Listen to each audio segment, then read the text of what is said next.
We just rolled out a tracking system to compare our SMS AI voice agents to our voice AI agents. Actual side-by-side data from last week. The booking rate differences way beyond what anyone on my team expected. I'll show you exactly which communication channel converts best with benchmarks you can use for your own business. Plus, I'll break down 2 tracking tips that drove our results up almost instantly. By the end, you'll know why tracking every agent interaction is a non-negotiable if you want real sustainable growth.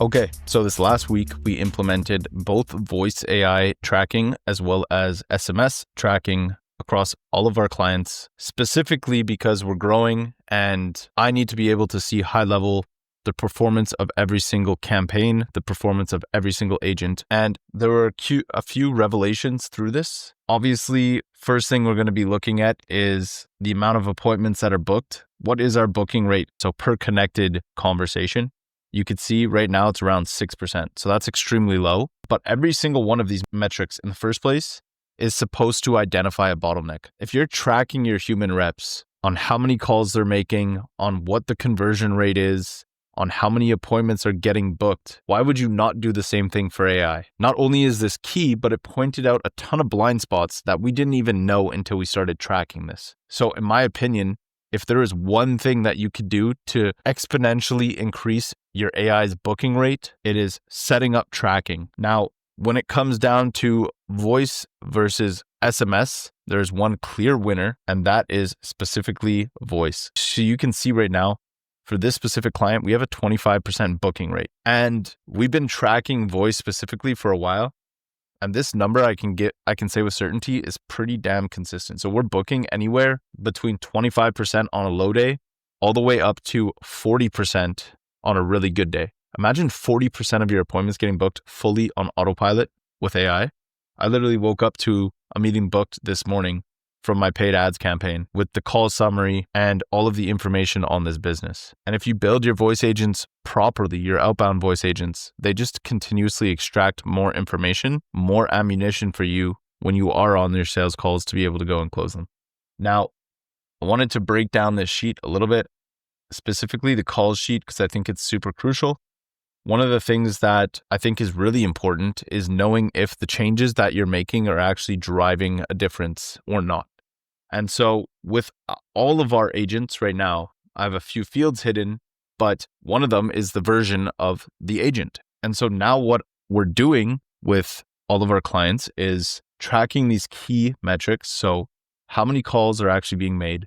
How many are we actually connecting with? So what's our answer rate? And the reason we have this one is because if your answer rate is really low, this will very easily point out that maybe your number is being flagged for spam. So maybe you should cycle your phone numbers. Then we look at, okay, out of those connected conversations, how many appointments are being booked and what's our booking rate per connected conversation? And then what's our cost per conversation and our cost per appointment? So super easy to be able to, get some really solid numbers.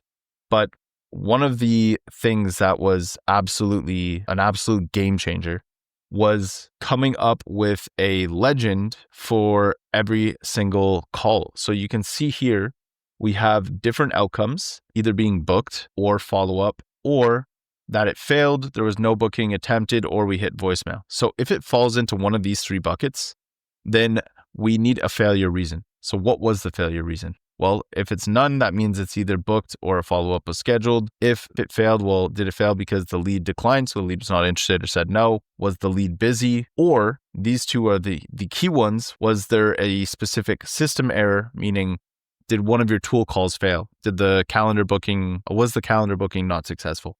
So this will allow you to quickly pinpoint and solve any of your tools that aren't working properly.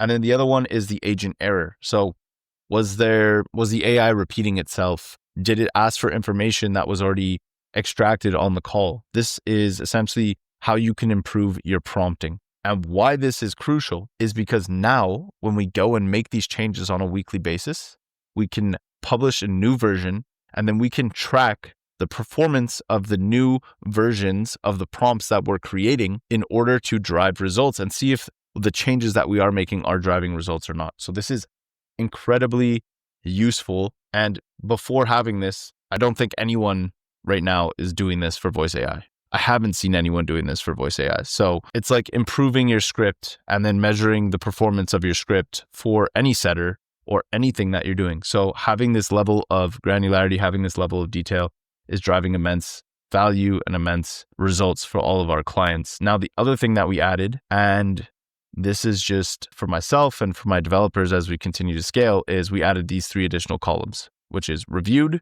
what is the status, and what is the mitigation plan? So what is the action that we are taking? So now we can filter out all of the conversations. So we're only looking at just the connected conversations. We can filter out all of the ones that booked or whether there was a follow-up scheduled. And now we can see all of the potential errors. So we can look at all of the different agent errors. We can read through the transcript. We can read through the call summary. We have the call recording. And so now we can come into every single one of these. We can say, has this been reviewed by our developers? So our client has visibility. This is a shared sheet. They can see that we're on top of this, and we can see if an action was required or not, and what is the mitigation plan that we are taking. And so now I can come in, I can review this once a week. I can see that my developer has looked at all of the call logs, which prior to this, let's be honest, no one is looking at the call logs. Your clients aren't looking at the call logs. You're not looking at the call logs. So having this level of visibility really drives change.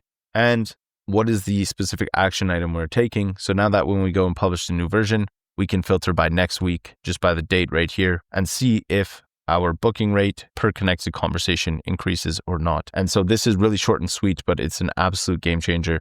It's one of the most important changes that we've made to our business. So I hope you learn from it. I hope you continue to crush. And if you did get value out of this, consider dropping a subscribe. With that being said, have an incredible rest of your day, and I'll catch you on the next one. Peace.